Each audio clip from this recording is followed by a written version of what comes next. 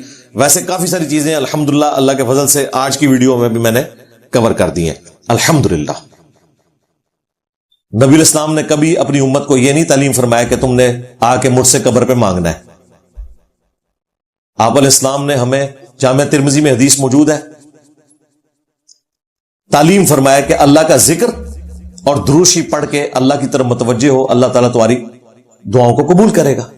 یہ ایک طریقہ سکھایا ہے.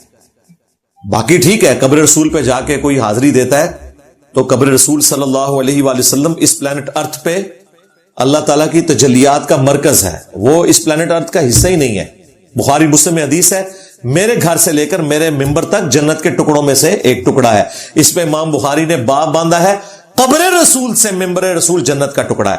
یعنی امام بخاری نے امت کو عقیدہ دیا کہ قبر رسول جنت کے ٹکڑے میں ہے صلی اللہ علیہ وآلہ وسلم.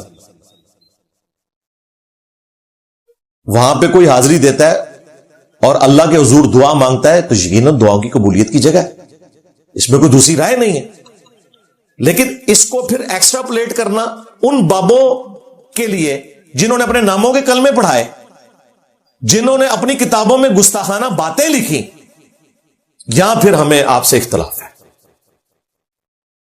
یا ایون وہ بزرگ بھی جو واقعی اہل اللہ میں سے تھے, اولیاء اللہ میں تھے, ان کے بارے میں بھی اگر کوئی اس قسم کا عقیدہ رکھتا ہے تو اس کی اصل اس حوالے سے قرآن و سنت میں کوئی موجود نہیں ہے. قبر رسول کا ایک پروٹوکول ہے, وہ تو میں نے آپ کو بتایا صحابہ کرام حاضری دیا کرتے تھے, السلام علیکہ یا رسول اللہ, السلام علیکہ یا ابا بکر, السلام علیکہ یا عمر. اب انہوں نے کچھ عرصہ پہلے ایک روایت دریافت کر لی ہے امام ابن حبان المتوفا 354 ہجری, جو امام بخاری کے پوتا شاگرد ہیں. امام بخاری کے شاگرد ہیں امام ابن خزیمہ, انہوں نے صحیح ابن خزیمہ لکھی, اور ان کے آگے سے شاگرد ہے امام ابن حبان. یہ لفظ ہے حبان, ہا کے نیچے زیر ہے, حبان نہیں ہے حبان. مولوی سے کہہ رہے ہیں, ویسے چل جاتا ہے اردوش. امام ابن حبان کی کتاب الثقات ہے جس میں انہوں نے اسماء و رجال کے حوالے سے مختلف راویوں کا تعارف لکھا. اس میں انہوں نے ایک اپنا پرسنل ایکسپیرینس لکھا ہے. وہ کہتے ہیں جتنا عرصہ میں توس میں رہا, ایران میں توس ایک جگہ ہے, تو جب کبھی بھی مجھ پر کوئی مشکل آتی تھی تو میں امام علی ابن موسیٰ رضا رحمہ اللہ تعالی ورضی اللہ تعالی عنہ وعلیہ السلام کی قبر پر حاضری دیتا تھا اور اللہ کے حضور دعا کرتا تھا, اللہ تعالیٰ میری وہ مشکل آسان کر دیتا تھا. اب ظاہر ہے یہ امام ابن حبان خود لکھ رہے ہیں, اس میں تو سند کی ضرورت نہیں ہے, اور ظاہر ہے وہ محدث ہیں, ان کی کتاب ہے صحیح ابن حبان. تو ڈاکٹر اشرف جلالی صاحب کہتے ہیں کہ دیکھیں امام ابن حبان کا بھی عقیدہ تھا کہ اولیاء اللہ سے مانگ سکتے ہیں. یار شرم کرو اللہ کے بندو, انہوں نے کہاں کہا ہے کہ ان سے جا کے میں مانگتا تھا؟ اس میں مانگنے کے کوئی الفاظ ہی موجود نہیں ہے. اس میں الفاظ ہیں کہ میں ان کی قبر پہ حاضر ہوتا اور اللہ سے دعا کرتا. اس میں وسیلہ اور توسل کے بھی کوئی الفاظ موجود نہیں ہے. اس نے دھکے سے خود داخل کیے ہیں, ہم وہ امیج لگا دیں گے. امام علی ابن موسیٰ رضا, آج کل اس جگہ کا نام ہے مشہد, بہت بڑا مزار ہے امام علی رضا کا. امام علی ابن موسیٰ رضا اہل سنت اور اہل تشیع دونوں کے ہاں کامن ہے, امام ہے, اس حوالے سے کہ ان کے والد امام موسیٰ کاظم وہ امام شافعی کے بھی استاد ہے. امام شافعی کو ان کے اصحاب میں شمار کرتے ہیں. امام موسیٰ کاظم جو تھے وہ بیٹے تھے امام جعفر کے, امام جعفر امام باقر کے, اور امام باقر امام زین العابدین کے, اور وہ سیدنا حسین ابن علی کے. یہ پوری چین ہے. اس میں امام علی رضا جنہیں مامون الرشید نے اپنے بعد نامزد کر دیا تھا خلیفہ بھی, اور پھر یہ لوگوں کو اپنے قریب کرنے کے لیے شیعان علی کو, اور خود زہر دے کے شہید کر دیا. 203 ہجری میں یہ شہید ہوئے ہیں.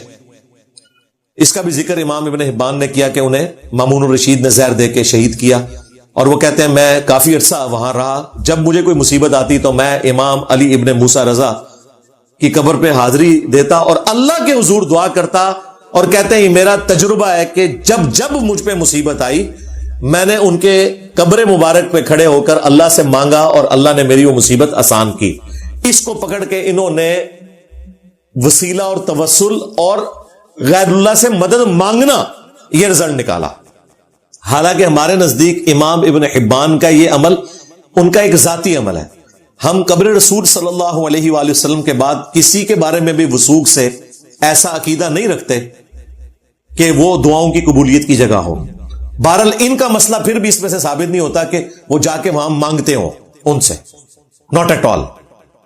نہ نبی الاسلام نے کہیں فرمایا. آپ نے تو اپنے امتیوں کو یہی عقیدہ تعلیم فرمایا کہ تم نے ہر نماز کی ہر رکعت میں کیا پڑھنا ہے؟ ایاک نعبد و ایاک نستعین. اے اللہ عبادت بھی صرف تیری کریں گے اور دعا بھی صرف تجھی سے مانگیں گے. یہاں نستعین میں وہ مدد مانگنا ہے جو دعا کے طور پر ہو. ایک مدد وہ ہے جو ہم ایک دوسرے کی کرتے ہیں، وہ تو قرآن میں حکم ہے وَتَعَاوَنُوا عَلَى الْبِرِّ وَالتَّقْوَى وَلَا تَعَاوَنُوا عَلَى الْإِثْمِ وَالْعُدْوَانِ. نیکی اور پرہیزگاری کے کاموں میں ایک دوسرے کی مدد کرو اور برائی میں ایک دوسرے کی مدد نہ کرو. یہ تو جائز ہے، بلکہ حکم ہے کہ ایک دوسرے کی مدد کریں. لیکن ایک بندہ میرے سامنے موجود نہیں ہے، بغداد میں ہے، قبر کے اندر ہے، اور میں کہتا ہوں جی غوث پاک 2 بوتلیں نیسلے دیا بھیج دو. غوث پاک نہیں بھیج سکتے بھائی 2 بوتلیں نیسلے کی. ہاں وہاں آپ فون کر کے کسی سے کوئی منگوانا چاہیں وہ ایک علیحدہ بات ہے. قبر والے کے ساتھ آپ کی کمیونیکیشن نہیں ہو سکتی، یہ غائب میں پکارنا ہو جائے گا، اور یہ اسلام میں شرک ہے. کہتے ہیں کہاں لکھا ہوا ہے؟ قرآن میں لکھا ہے سورۃ النمل میں، امن یجیب المضطر اذا دعا ویکشف السوء ویجعلکم خلفاء الارض االہ مع اللہ. بھلا بتاؤ تو کون ہے جو مصیبت اور پریشانی میں گھرے ہوئے شخص کی فریاد کو سنتا ہے اور اس سے اس کی تکلیف کو دور کر دیتا ہے اور تمہیں زمین پر اگلوں کا خلیفہ کرتا ہے؟ کیا اللہ کے ساتھ کوئی اور معبود بھی ہے جس کی یہ کوالٹیز ہوں؟ قلیلا ما تذکرون، بہت کم ہی تم نصیحت حاصل کرتے ہو.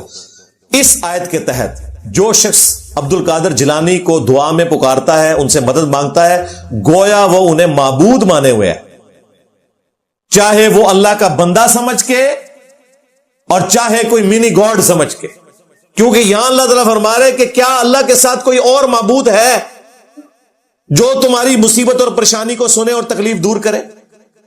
ظاہری اسباب کی نہیں بات ہو رہی، دعا کے اعتبار سے. یہ آپ کو کہیں گے جی ہم روٹی امی سے مانگتے ہیں، اور مری بھی امی سے کون روٹی مانگتا ہے؟ امی سے ضرور مانگے ظاہری اسباب میں، لیکن فوت شدگان سے اور نہیں جی وہ آخرت کی زندگی میں زندہ ہے. آخرت کی زندگی میں اگر زندہ ہے تو شہید کی بیوہ جو ہے وہ شہید کے مرنے کے بعد دوسرا نکاح کیوں کر لیتی ہے؟ اسے کہنا چاہیے نا میرا خامن تو زندہ ہے، میں نکاح نہیں کروں گی. کہتے نہیں او زندگی ہو رہا ہے، ہاں آئے ہو نا داڑھ ڈلے.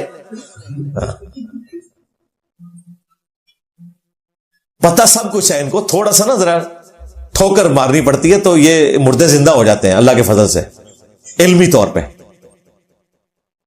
تو ظاہری اسباب اللہ تعالیٰ نے جو رکھے ہوئے ہیں وہ اللہ نے پانی کو پیاس بجھانے کا ذریعہ بنایا ہے، کھانے کو بھوک مٹانے کا ذریعہ بنایا ہے، لیکن ہم پانی یا کھانے والی چیزوں کو مدد کے لیے نہیں پکارتے. ورنہ میں نے اکثر بتایا کہ اس پلانٹ ارتھ پہ سب سے بڑا اگر کوئی مشکل کشا ہے نا مخلوقات میں تو وہ سورج ہے. سورج کی وجہ سے زمین پہ موسم بدلتے ہیں، سورج کی وجہ سے ہوائیں چلتی ہیں، سورج کی وجہ سے سمندروں کا پانی ایویپوریٹ ہو کے بارش کی شکل میں ہمارے اوپر برستا ہے اور گلیشیئرز کی فارم میں سٹور ہوتا ہے پہاڑوں پر. اسی سورج کی تپش کی وجہ سے وہ پہاڑ پہ رکھی ہوئی برف پگھلتی ہے اور وہ دریا جاری ہوتے ہیں زمین پر بھی، زمین کے نیچے بھی، اور اس پانی سے ہم انرجی حاصل کرتے ہیں. اور سورج کی وجہ سے ہی یہ جو پانی حاصل ہوتا ہے یہ پودوں کو لگتا ہے اور پودے اپنی خوراک تیار کرتے ہیں، ان پودوں کو جانور کھاتے ہیں اور ہم ان جانوروں کو کھاتے ہیں اور ان پودوں کو کھاتے ہیں. اس پلانٹ ارتھ پہ زندگی اگر کسی کی وجہ سے آباد ہے تو وہ سورج ہے. سورج مر جائے زندگی ختم ہو جائے. کیا ہمیں کبھی وہم بھی ہوا کہ ہم سورج کو مدد کے لیے پکارے؟ جو سب سے بڑا مشکل کچھ ہے، کہتے ہیں جی دیکھو نا جی ڈیوٹیاں لگی ہیں نا، ڈیوٹی سورج دی نہیں لگی ہوئی. بھائی ڈیوٹی لگی بھی ہو تب بھی پکارنا اللہ کو ہے.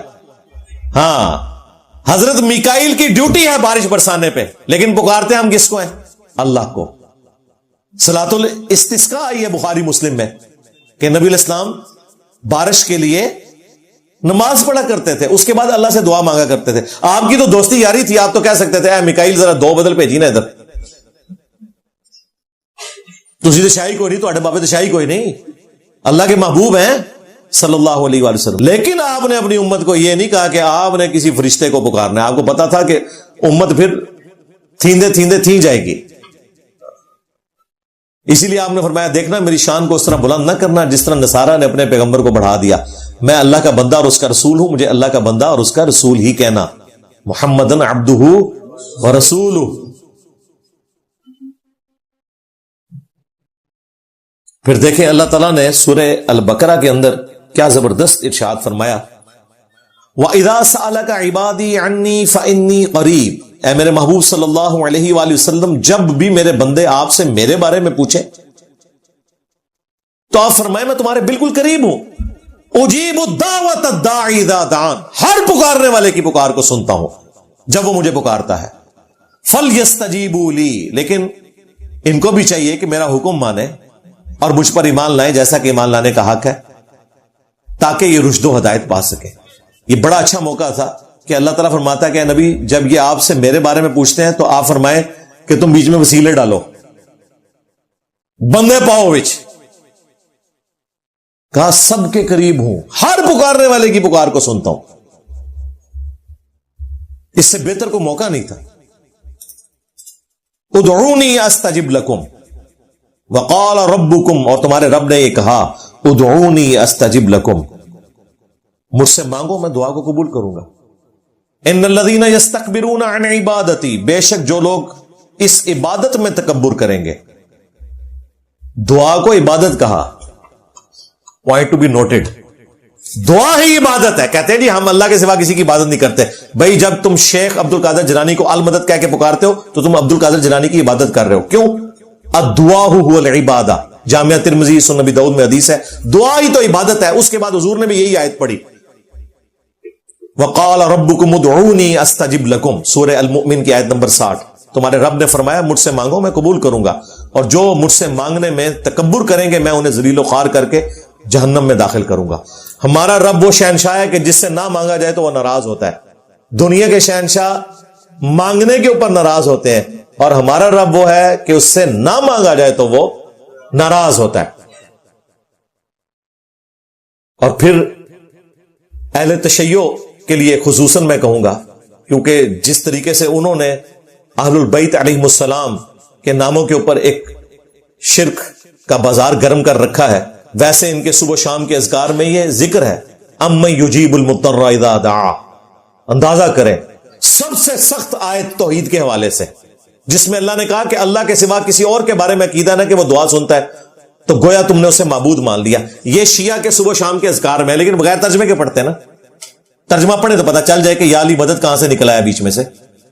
اور پھر مولا علی علیہ السلام کا جو مکتوب نمبر 31 ہے نہج البلاغہ میں, حسن ابن علی کے نام جب جنگ صفین سے واپس آ رہے تھے تو حضرت علی نے ایک خط حسن ابن علی کے نام وصیت کے طور پر لکھا. ویسے تو وہ حضرت علی کے ساتھ ہی تھے, لیکن ان کو وصیت کر رہے تھے کہ زندگی موت کا پتہ نہیں ہے. اس کے سٹارٹ میں انہوں نے کہا کہ یہ اس باپ کی وصیت ہے جس نے عنقریب فنا ہو جانا ہے اور باقی رہنے والی اللہ کی ذات ہے. بڑے رکت انگیز الفاظ ہیں, کافی لمبا خطبہ ہے. اس میں وہ کہتے ہیں اے میرے بیٹے حسن, یہ اس باپ کی وصیت ہے جس نے زندگی کے نشیب و فراز دیکھ لی ہیں, اتار اور چڑھاؤ. اب میں تجھے کچھ نصیحتیں کروں گا. اے میرے بیٹے, اس کائنات کا پیدا کرنے والا, اس کا چلانے والا, اس کا مالک ایک اللہ ہے, اور اس نے محض اپنے فضل و کرم سے ہمیں اجازت بھی دے رکھی ہے کہ ہم اس سے مانگیں تاکہ وہ ہماری دعائیں قبول کرے. مولا علی کہہ رہے ہیں یہ بھی اللہ کا کرم ہے کہ اس نے ہمیں یہ بھی اجازت دی ہے کہ اتنی بڑی ہستی میں اجازت دے دی ہے کہ ہم اس سے مانگیں. انسان کی کیا اوقات ہے, اتنی بڑی ہستی, تاکہ میں اسے عطا کروں. مجھ سے سوال کریں تاکہ میں اس کا سوال پورا کروں. اور پھر وہ کہتے ہیں اے میرے بیٹے حسن, اللہ کی بارگاہ وہ درگاہ ہے جس نے اپنا کوئی دربان بھی مقرر نہیں کیا. تم ڈائریکٹ اس سے مانگو, اور نہ اس نے اس چیز کو مشروع ٹھہرایا ہے لازماً کہ کسی اور ذریعے سے اس کی طرف متوجہ ہو. تم اپنے رب سے ڈائریکٹ مانگو, تمہاری دعاؤں کا قبول کرنے والا ہے. اب مجھے بتائیں یا علی مدد, اگر مولا علی نے خود سکھانا ہوتا تو سب سے پہلے مولا حسن اور حسین کو سکھاتے. ان کو تو کہہ رہے کہ بیٹا اللہ نے کوئی دربار کا دربان بھی نہیں رکھا ہوا, تو نے اللہ ہی سے مانگنا ہے. یہ ان کے الفاظ قرآن کی اس آیت کا آپ سمجھ لیں ایگزیکٹلی اس کی ٹرانسلیشن یا ایکسپلینیشن ہے. وَإِذَا سَأَلَكَ عِبَادِي عَنِّي فَإِنِّي قَرِيبٌ أُجِيبُ الدَّعْوَةَ الدَّاعِي إِذَا دَعَانِ. اے میرے محبوب صلی اللہ علیہ وآلہ وسلم, جب میرے بندے تم سے میرے متعلق سوال کریں تو تم فرماؤ میں تمہارے بالکل قریب ہوں, ہر پکارنے والے کی پکار کو سنتا ہوں. اس کو ہمارے استاد ڈاکٹر اسرار صاحب رحمہ اللہ کہتے تھے یہ انسانیت کا میگنا کارٹا ہے, جو 16th اور 17th صدی عیسوی میں گریٹ برٹن نے ایک قانون بنایا تھا, میگنا کارٹا, کہ ہر شہری کا یہ رائٹ ہے کہ وہ اپنے حکمران سے اپنی مشکلات کے حوالے سے رجوع کر سکتا ہے. اللہ تعالیٰ نے ظاہر ہے کہ حکمرانوں کو اس لیے رعایا کے اوپر حاکم بنایا کہ وہ ان کو اکاؤنٹیبل ہو. تو اس قانون کا نام رکھا تھا انہوں نے میگنا کارٹا. تو ڈاکٹر اسرار صاحب کہتے تھے کہ میگنا کارٹا گریٹ برٹن نے بنایا تھا نا, تو اللہ نے اپنا میگنا کارٹا جو ہے وہ سورہ البقرہ کی آیت نمبر 186 رکھی ہے. وَإِذَا سَأَلَكَ عِبَادِي عَنِّي فَإِنِّي قَرِيبٌ أُجِيبُ الدَّعْوَةَ الدَّاعِي إِذَا دَعَانِ. اے میرے محبوب, جب بھی میرے بندے تم سے میرے متعلق پوچھیں تو تم انہیں فرماؤ کہ میں تمہارے بالکل قریب ہوں, ہر پکارنے والے کی پکار کو سنتا ہوں جب وہ مجھے پکارتا ہے. تو یہ اللہ تعالیٰ کی کرم نوازی ہے. اسی لیے اللہ کے محبوب صلی اللہ علیہ وآلہ وسلم نے جتنی بھی دعائیں تعلیم فرمائی ہیں وہ ڈائریکٹ اللہ ہی سے مانگنے والی ہیں. پورے قرآن میں انبیاء کی دعائیں رپورٹ ہوئی ہیں, ڈائریکٹ اللہ سے مانگا ہوا ہے ربنا کے ساتھ. ایون نبی علیہ السلام نے جو مصیبت اور پریشانی سے بچنے کے وظائف بتائے ہوئے ہیں وہ ڈائریکٹ اللہ سے مانگا ہوا ہے. صحیح بخاری میں آتا ہے, حضرت عبداللہ ابن عباس کہتے ہیں کہ تمہارے جد امجد کو جب آگ میں ڈالنے لگے ابراہیم علیہ السلام کو, تو انہوں نے اپنے رب کے حضور دعا کی تھی حسبنا اللہ ونعم الوکیل. اور تمہارے محبوب صلی اللہ علیہ وآلہ وسلم پہ بھی جب مصیبت آتی تو وہ بھی کہتے تھے حسبنا اللہ ونعم الوکیل, ہم نے اللہ ہی پر بھروسہ کیا اور وہی بہتر کارساز ہے. اور یہ صرف پیغمبروں تک نہیں ہے, سورہ آل عمران میں اللہ تعالیٰ نے فرمایا کہ جب اہل ایمان کو یہ خبر پہنچتی ہے نا کہ کافر ان کے خلاف سازش کر رہے ہیں تو وہ کہتے ہیں حسبنا اللہ ونعم الوکیل. لہذا یہ صرف نبیوں کی دعا نہیں ہے, نبیوں نے آگے بھی یہی دعا سکھائی, اہل ایمان کی بھی, اہل البیت کی, صحابہ اکرام کی بھی دعا یہی ہے. کوئی بزرگ بابے نہیں بیچ میں ڈالے ہوئے. یہ میں اس لیے بتا رہا ہوں کہ ان کو نبیوں کی دعائیں بتائیں نا تو کہتے ہیں نہیں نبیوں کو تو ضرورت نہیں نا کسی اور کو ڈالنے کی, اس طرف چل پڑتے ہیں. اچھا جی, کل تک تو آپ کہہ رہے تھے حضرت آدم علیہ السلام کی توبہ جو ہے رسول اللہ کے وسیلے سے قبول ہوئی ہے, آپ کہہ رہے ہیں نبیوں کو ضرورت ہی نہیں ہے. لو سامو, کیوں نہیں کہہ سکتے؟ قرآن میں تو حضرت آدم علیہ السلام کی دعا ڈائریکٹ ہی آئی ہوئی ہے, ربنا ظلمنا انفسنا. وہ المستدرک الحاکم میں جعلی روایت ہے, بالکل جھوٹی روایت ہے وہ, میری اس کے اوپر ویڈیوز ریکارڈ ہے. کہتے ہیں انبیاء کو تو ضرورت نہیں ہے, نچلے والوں کو. تو قرآن میں تو اللہ نے اہل ایمان کی نشانی بتائی ہے نچلے والوں کی, کہ وہ کہتے ہیں حسبنا اللہ ونعم الوکیل. پھر جامعہ ترمذی میں حدیث موجود ہے, نبی علیہ السلام نے کہا کہ جو بھی یونس علیہ السلام کی دعا کے ذریعے اللہ کی طرف متوجہ ہو اللہ تعالیٰ اسے محروم نہیں لوٹاتا. لا الہ الا انت سبحانک انی کنت من الظالمین. دیکھ لیں, اور نبی علیہ السلام یہ امت کو تعلیم کر رہے ہیں, ہاں یہ ذہن میں رکھیے گا. اور یہ جو حضور نے کہا نا کہ اللہ تعالیٰ محروم نہیں لوٹاتا, یہ الفاظ قرآن میں بھی ہیں, کذالک ننجی المؤمنین, ہم اہل ایمان کو بھی نجات دیں گے جس طرح یونس کو دی تھی جو بھی یہ دعا مانگے گا.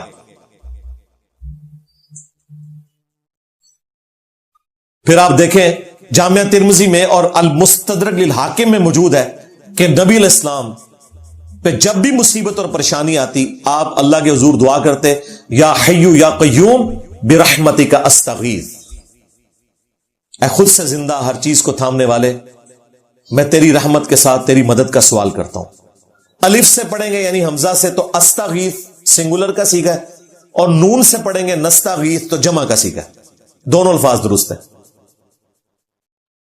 بلکہ المستدرک للحاکم میں تو سیدہ فاطمہ سلام اللہ علیہا کو نبی اسلام نے یہ دعا سکھائی ہے، اے میری بیٹی فاطمہ مجھ سے یہ تحفہ کیوں نہیں لے لیتی کہ صبح و شام ایک دفعہ پڑھ لیا کر، یا حی یا قیوم برحمتک استغیث اصلح لی شأنی کلہ ولا تکلنی الی نفسی طرفۃ عین، اے خود سے زندہ ہر چیز کو تھامنے والے، میں تیری رحمت کے ساتھ تیری مدد کا سوال کرتا ہوں، میرے تمام کاموں کو تو سنوار دے اور مجھے پلک جھپکنے کے برابر بھی میرے نفس کے سپرد نہ کرنا، یعنی تو نہیں مجھے سنبھالنا ہے۔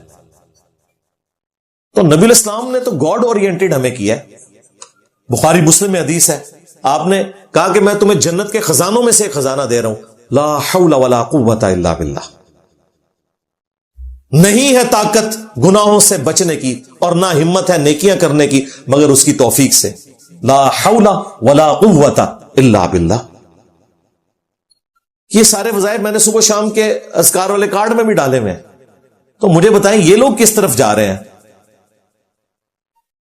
بات کہاں سے شروع ہوئی تھی؟ ابھی تو میں اس کی ساری چیزیں کور کروں نا تو شاید 2 گھنٹے اور لگ جائیں فی البدی، لیکن میرا خیال ہے جتنی میں نے خوراک دے دی اتنی کافی۔ ناظرین اگر دیکھا جائے، آپ کو پتہ ہے کہ مرزا علی جنیہ نے لوگوں کو توحید کے راستے پہ لگا دیا، جیسا کہ آپ دیکھیں گے ایک ایسا مکتبہ فکر بھی ہے، دیکھیں وہ بریلوی بھی ہمارے بھائی ہیں، لیکن جب ہم ان کے سامنے قرآن حدیث رکھتے ہیں تو آگے سے کہتے ہیں جی نہیں آپ ہمارے مولویوں سے پڑھو تو پھر آپ کو پتہ چلے گا۔ اور دوسری بات یہی مکتبہ فکر جو ہے نا وہ لوگوں کو قرآن ترجمے کے ساتھ پڑھنے نہیں دیتے، آگے سے یہ کہہ دیتے جی اگر آپ خود ترجمے کے ساتھ پڑھیں گے تو آپ گمراہ ہو سکتے ہیں، استغفر اللہ معاذ اللہ۔ ناظرین اگر دیکھا جائے، آپ یہ مکتبہ فکر دیکھیں گے کہ جتنا ان لوگوں نے بزرگوں کے قصے کہانیاں لوگوں کو سنائے ہیں، اگر کاش کہیں یہ رب العالمین کا قرآن پڑھ کر سناتے، نبی پاک صلی اللہ علیہ وآلہ وسلم کا فرمان پڑھ کر سناتے تو یقین مانیے کیا ہی یعنی لہریں بہریں ہونی تھی، کیا ہی نظارے ہونے تھے۔ لیکن مرزا علی جی نے لوگوں کو بتایا ہے کہ اللہ کے علاوہ کوئی مشکل کشا نہیں ہے، اللہ کے علاوہ کوئی حاجت روا نہیں ہے، اللہ کے علاوہ کوئی داتا نہیں ہے۔ یہاں پہ ایک بات اور میں کہتا چلوں، جتنے بھی انبیاء علیہ السلام آئے ہیں نا تو انبیاء علیہ السلام نے بھی آ کر قوم کو یہی واز کیا ہے۔ تو ناظرین یہاں پہ یہ بھی بتاتا چلوں، اب یہ جو میں بات ہے، ہم نبی پاک صلی اللہ علیہ وآلہ وسلم کے ساتھ محبت کے دعوے تو کرتے ہیں، لیکن ہماری پوری زندگی آپ خود ہی چیک کر کے دیکھیں کہ ہماری پوری زندگی نبی پاک صلی اللہ علیہ وآلہ وسلم کے طریقہ کے مطابق ہے؟ اب دیکھ سکتے ہیں۔ اور اگلی بات ہم کرتے چلے، ہم کہتے ہیں ہم مسلمان ہیں، مسلمان ہی دیکھیں آپ اپنے گھروں کے اندر دیکھیں کہ یقین مانیے بیٹوں کے حقوق ادا کر دیے جاتے ہیں لیکن بیٹیاں بیچاری رہ جاتی ہیں۔ یقین مانیے میں نے اپنی گناہگار آنکھوں سے ایسے بھی منظر دیکھے ہیں، یہ کہہ دیا جاتا ہے کہ اگر بہن حصہ مانگتی ہے تو پھر بہن ہمارے گھر میں نہ آئے، استغفر اللہ۔ کہتے ہیں ہم مسلمان ہیں، ہم نبی پاک صلی اللہ علیہ وآلہ وسلم کے محبت کے دعوے تو کرتے ہیں لیکن کام چیک کریں۔ اور نبی پاک صلی اللہ علیہ وآلہ وسلم نے ہمیں صلہ رحمی کا درس دیا ہے، لیکن اب دیکھیں کیا ہم لوگوں کے ساتھ اپنے رشتہ داروں کے ساتھ صلہ رحمی کرتے ہیں؟ لیکن دعوے ہم کرتے ہیں نبی پاک صلی اللہ علیہ وآلہ وسلم کا محبت کے، جبکہ نبی پاک صلی اللہ علیہ وآلہ وسلم نے فرمایا کہ جو بندہ قطع رحمی کرتا ہے اس کے ساتھ تو اللہ رب العالمین بھی محبت نہیں کرتے، تو آمینہ کے لال جناب محمد رسول اللہ صلی اللہ علیہ وآلہ وسلم بھی محبت نہیں کرتے۔ بلکہ مجھے وہ حدیث یاد آ گئی جب نبی پاک صلی اللہ علیہ وآلہ وسلم غار سے گھر واپس آئے ہیں تو آ کر بتایا خدیجہ رضی اللہ تعالی عنہا کو، یعنی جبریل علیہ السلام کو پہلی مرتبہ دیکھا تو محبوب علیہ السلام فرمانے لگے لقد خشیت علی نفسی، تو حضرت خدیجہ رضی اللہ تعالی عنہ فرمانے لگی ابشر، آپ پریشان نہ ہو۔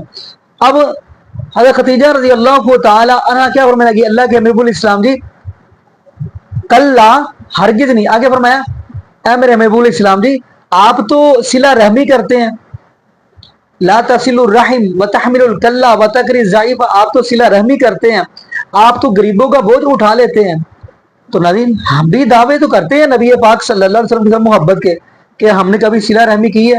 اب دیکھیں آپ نے معاشرے کے اندر نظر دوڑا کر دیکھیں، یعنی اگر بھائی ہے وہ بہن کو نہیں بلا رہا اور جو بہن ہے وہ بھائی کو نہیں بلا رہی۔